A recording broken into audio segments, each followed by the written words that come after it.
one and only. A resignation at TDC tonight.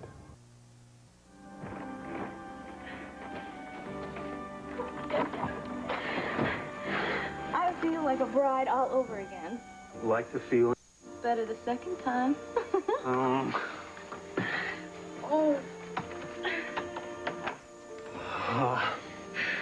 Did you see the way the people out there were staring at us when you lifted me out of the car dressed like this? Did you? What do you think they're gonna say? Well, I don't care. Do you? No. No, I don't. But I don't think my parents are ever gonna get over this. You just walked in their house and kidnapped me. Again. You don't belong there, Julie. You belong here. In our house. In your arms. That's where I belong. God, don't you ever leave me again. Please don't ever leave me. Mr. Sinclair, I'm sorry, but I think you might have made a trip down here for nothing. You see, we understand how my brother Sandy feels about the situation, but we talked about it, and we really don't feel that we need a lawyer. Oh? Yeah, all we really need is this guy, Chip Landry. You see, we need his signature on this adoption form, and I'm pretty sure that I can get that with a little convincing. I agree with you. Miss Cheetah certainly doesn't need legal representation in her dealings with the Donnelly home. And that's what we thought. The truth is, I came to discuss something far more important. What's that? Cheetah, I believe I have the ideal couple for your baby. Heavier traffic might jeopardize the health of those in the area. But that danger can be offset by applying strict governmental controls on fuel emissions and other disadvantages as voiced by various interests. While God, I missed you. It's been 2 whole days. Come here. It's been like 2 years. Where's our little one? Oh, I just took him off to bed, but I promise, before you go back to the office, you'll see him. First of all... Don't miss the evening news tonight for an eye-opening report on Central America by Sloan Denning Clegg.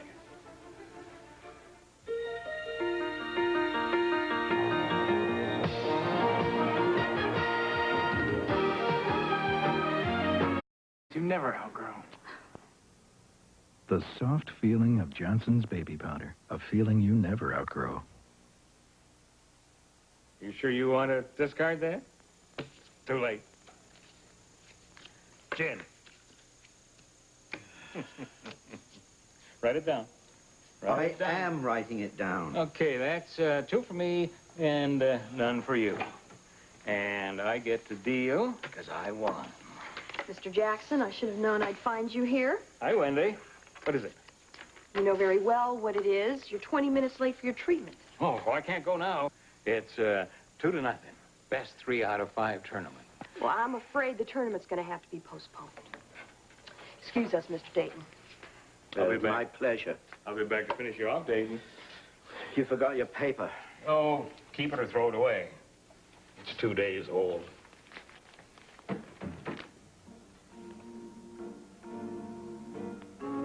Thomas and Trey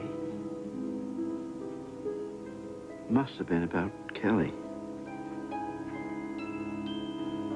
You don't know how many times I conjured up the image of this room. Oh, night after night. All the strange hotel rooms. Must be strange to be home now. No. No, I feel grateful. I'm very happy.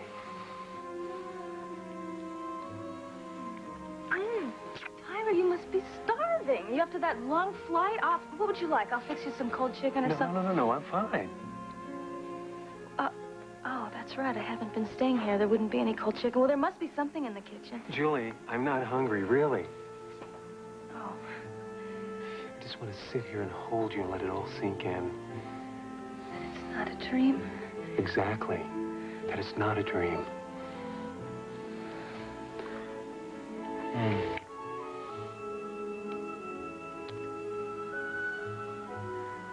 love you. Oh, Julie, you don't know how much I've missed you and how much I wanted to be with you again. And when Granddad told me you were ill, No, I'm fine. I just needed you to be back here and back in your arms. I missed you so much. I'm sorry I was gone for so long. When the call stopped, stopped, I thought I was going to go crazy. Why didn't you call me? I wanted to. God, how I wanted to, but I couldn't, Julie. It wasn't safe. I kept waiting for that phone to ring. I knew that. Every night I would lie in bed and close my eyes and I would see your face. And I would try to tell you that everything was all right. But you were in danger. I know you were, weren't you? I kept having these terrible images of monks threatening you. Were there? Yes. We were in a monastery. But let's not talk about that now, Julie. Come on. Let's enjoy this moment. I didn't think you were going to be coming back to me. I promised you that I would, didn't I? I've never broken a promise to you, have I? Oh, Julie, you are so beautiful. Oh, no, I'm not. That look awful.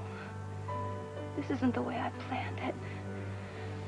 I wanted everything to be perfect for you when you got back. I wanted to be beautiful for you. It is perfect now. And you are beautiful. God, I love you, Julie. I love you, too.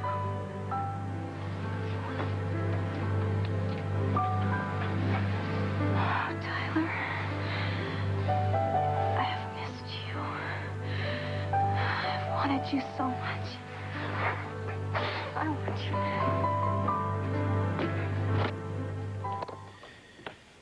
I'm sorry. Yeah, me too. It's, rotten timing, I guess. I guess. You okay? No, I'm not okay. Can I help?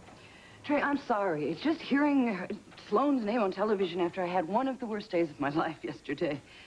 Yesterday because, it was my first wedding anniversary. I told myself, see, I woke up and I told myself, you will not stay home and mope, okay? You're going to go out, you're going to have a great time. I did. I went out with Charity to Mario's. Oh, I even met a rather attractive man. He came on to me. Who? His name was Brooks Turner. He was very handsome, very intelligent, a famous art dealer. Should I be jealous? Well, he said all the right things. I mean, he wanted to kiss the hand that had created all that wonderful art, et cetera, et cetera, et cetera. Okay. I am jealous. All right, I admit I did flirt with him a little bit, and I laughed, Trey. I mean, anybody looking at me would say, boy, that lady has it made. She's having herself a wonderful time. Not true. All the time. In the back of my mind, there's this record going. He's with her. It's their anniversary tonight. It belongs to her. I don't know what to say. Tell me what you did. Kelly. No, I mean it. I want to know it all. Okay, you took her to a restaurant. What restaurant? It was a new restaurant overlooking the Jefferson Memorial. And what else? We ate, danced, the usual. Oh, come on, Trey. The usual is a special night. You must have done something special to commemorate it. Why are you doing this to yourself? Because nothing you could tell me would be any less painful than what I've already imagined. Please tell me. Okay. We watched a tape of our wedding. A tape? Yeah, it was Sloane's gift to me. She had an editor friend at DCAP make it up from all the footage of the news. So you relived your wedding. You renewed your vows. Stop this, Kelly, okay? See, I would have done the same thing myself. Don't do this to yourself. I have to.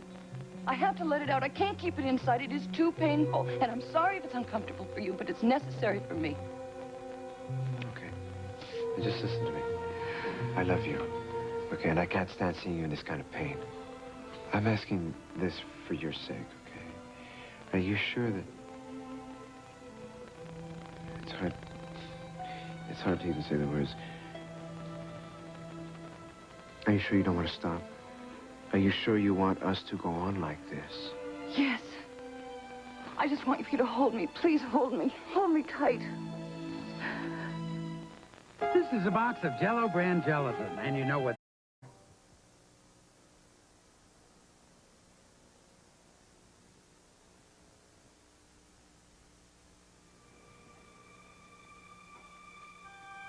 doing?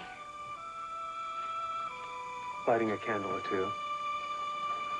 It's not dark in here. It is now. Oh, Julie. I love looking at you in candlelight. Your hair looks like spun gold. Didn't I ever tell you that? No. Maybe I have a feeling there are a lot of things that I never told you.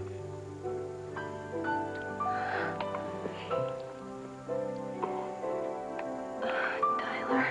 What, baby? Nothing. Now, what is it? What's wrong? Nothing. It's silly. It's just that I've imagined this moment so many times in the past weeks. I guess I feel a little shy. Do you want to wait? No.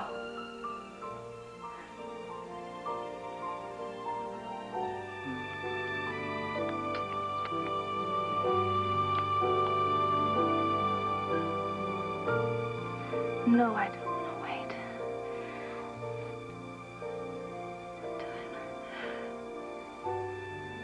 It's been so long. I've wanted you, Julie. God, how I've wanted you.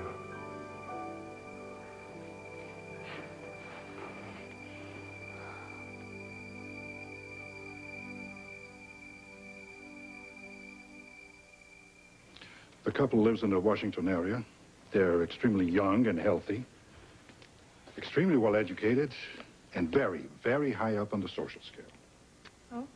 The prospective father holds a very important political job, and his wife comes from one of the finest, richest families in the country. I'm sure if I mentioned her name, you would recognize it immediately. You don't seem very impressed. Oh, no, Mr. Sinclair, I am. It's just, I've never met any really rich people before. Contrary to public opinion, they're no more different than you and me. No, what I mean is, would they be so busy with their social life that they wouldn't have time for a child? Because I don't want my child to be raised by maids and governesses. Let me reassure you on that point. The reason the couple must adopt is that the wife is unable to have children. And she really wants a baby? She wants one desperately. They both do. And if you decide to let them adopt yours, I can promise you that the baby will be their first absolute top priority.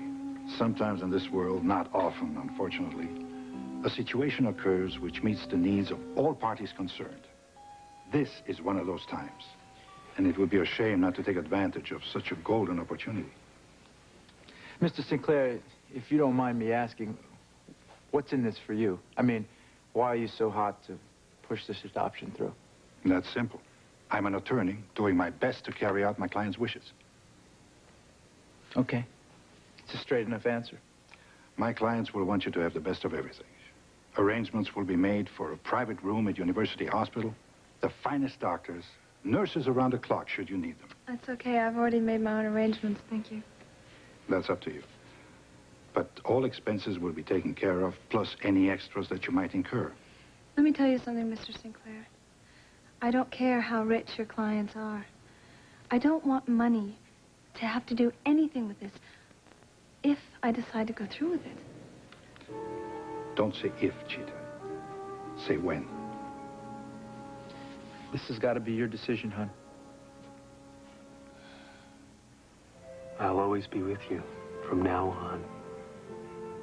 You believe that, don't you, Julie? I do now because I can see you and touch you and love you. It's like the end of a bad dream these past few weeks. No, babe. Listen, the bad times are over. There's nothing but good times ahead of us now. We're going to have such a wonderful life. Yes, we are. Tyler, I've been so excited to see you. I forgot to tell you something really important. If it goes through and if it will, it will. No, slow down here. Now, what is all this about? A baby. What? Yeah. What baby? Well, Trey found out about a baby that's going to be born in a few weeks, and I talked to the lawyer that's handling the case, Austin Sinclair. He says that it looks really promising. So, We might have our baby, our very own. Oh, Julie, that's wonderful. I know it seems too good to be true, but it is. It's going to work out. I just know it. You do want a baby, too, don't you? Oh, Julie, I want anything and everything you want. We'll adopt 10 babies if you want. Let it ring. Better not. It might be your mother. Yeah, but it may be your mother. Demanding that you bring her precious daughter home at once. Whoever you are, call back tomorrow. Nobody's home.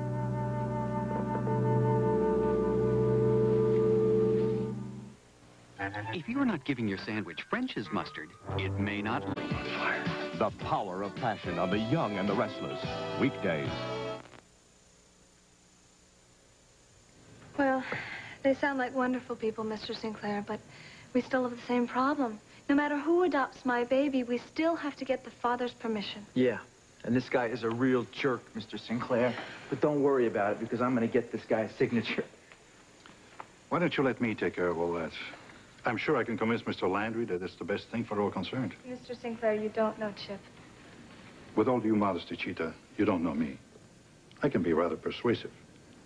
All I need is your permission to put this whole thing in motion. It's such a big decision. Could I maybe have some time to think about it? I'm afraid not, Cheetah. The couple I represent has been looking into other situations like yours. And if I don't come up with a positive answer today, they'll move on to another baby. You know? It's your decision, hon, but whatever you decide, I'm behind you 100%. Well, if they're really as nice as you say they are, then, all right. May I use your phone to call my office? Yeah, it's right there. Thank you.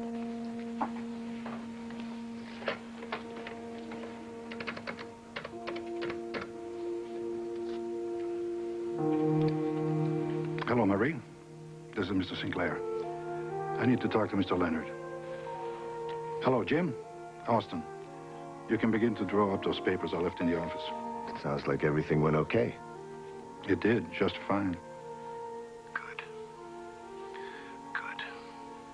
And for your information, at this very moment, both of our would-be parents are home. Really?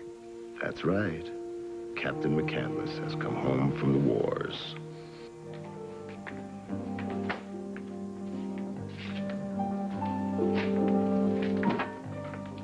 Hi, Hal. Wendy said you wanted to see me. Anything wrong? Yes, there certainly is. This. Oh. Is that all you have to say? Thomas, I am shocked. Why? It was just a typical barroom brawl. Now, there's nothing to laugh about. What happened? Hal, it's all right there in the paper. I want to hear it from you. Well, as the politicos say, no comment. Was it about Kelly? It was, wasn't it? Hal, look, I really don't want to talk about this with you. But as your physician, I'll tell you, it's not good for you to get excited, all right? Now, if you'll excuse me... Thomas, wait a minute, please. What's wrong?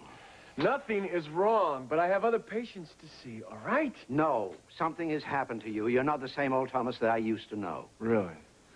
Well, that Thomas wasn't anything to brag about. Oh, I don't know. Ever since I came back to this place, the whole world's changed. Kelly's different. She's cut me out completely. Why, Thomas? Why are you people excluding me from your lives? Maybe because our lives are none of your business.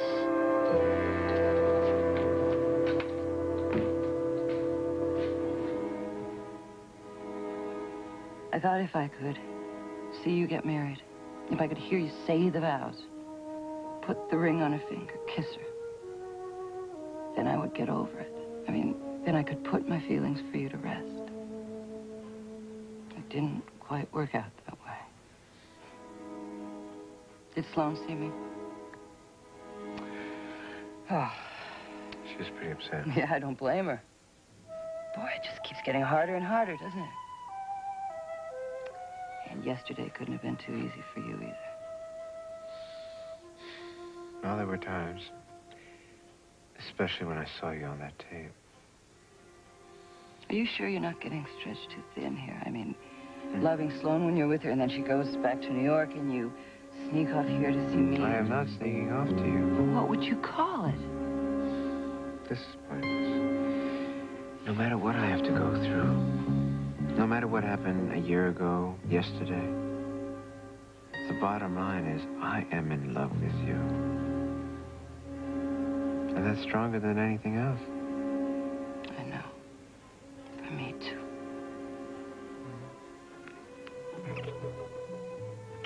How long before you have to get back to the office? I'm not going back. I'm not going anywhere until tomorrow morning.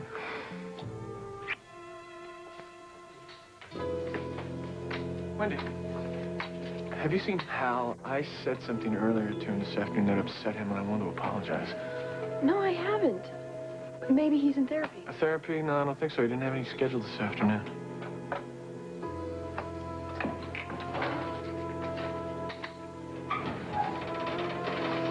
His clothes are gone. Where to, mister? Do you know a place called Douglastown? Sure. That's where we're going. Dad, are you coming down with our cookies? No way.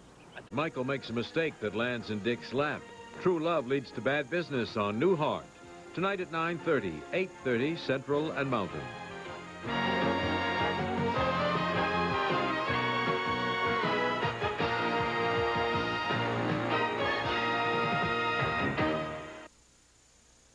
Wednesday, CBS Dramatic Specials invite you to join us for a very important night of television.